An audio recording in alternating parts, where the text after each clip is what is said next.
Hello everyone, Lumini here, and today we are going to be going up against the infamous Barioth. I'll be honest, I don't like Barioth. I've never liked Barioth, but I feel like Rise's iteration of him has at least given me a little more appreciation of the monster, because I remember when he was redone for Iceborne, I did not like him at all. Now, to start things off, at the very beginning right here, I usually try to go for the fish, especially if they're affinity fish, because I am only running one level weakness exploit, so I'm not getting anywhere near as many crits as I normally do.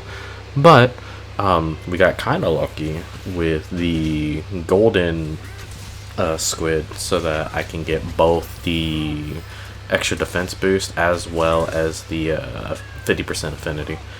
And a super big reason why that's important is because whenever you try to ZSD onto Barioth, it's an extremely risky gambit, because you can end up just taking a shitload of damage.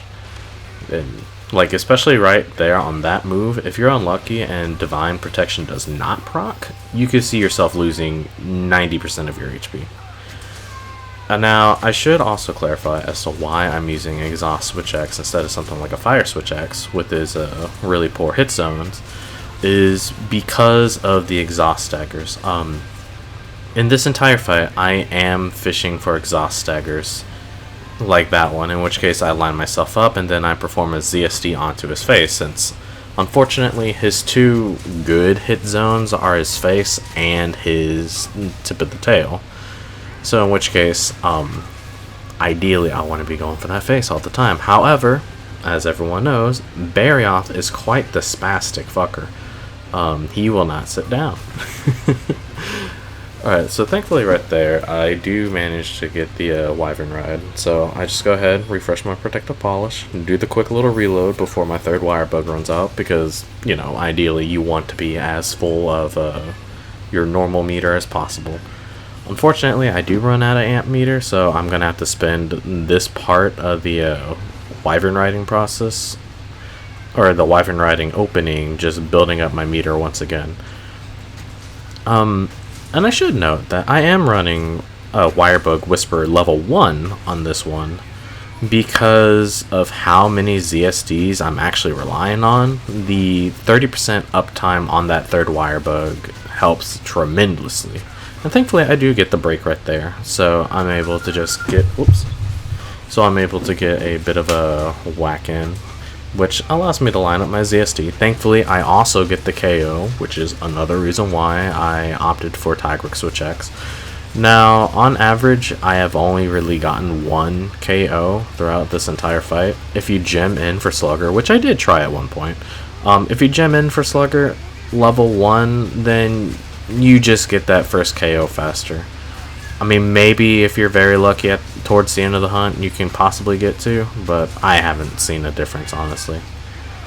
Of course, just keep on ZSDing to the face, allowing these exhaust staggers to line me up.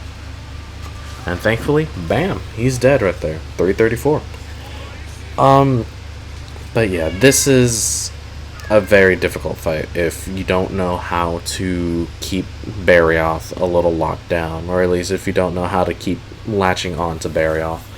Because very commonly what you will end up doing, especially if you're trying to spam ZSDs onto him, is that you'll end up missing his head, and you'll either look like a fool and just do a normal discharge right in front of him, or you'll miss the head and you'll latch onto something else like the arms or maybe the back, and you'll just miss your head altogether.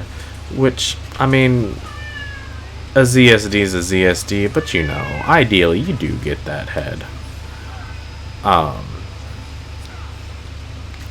Yeah, that's about all I have to say. Just whenever you do ZSD, be very, very wary of what he's doing, because you don't want to ZSD and then he does the wrong move. Lastly, spawn-wise, honestly, I think you could do this on all three spawns. I mean, I've had my most consistent luck with the middle area spawn. But alright, that's it.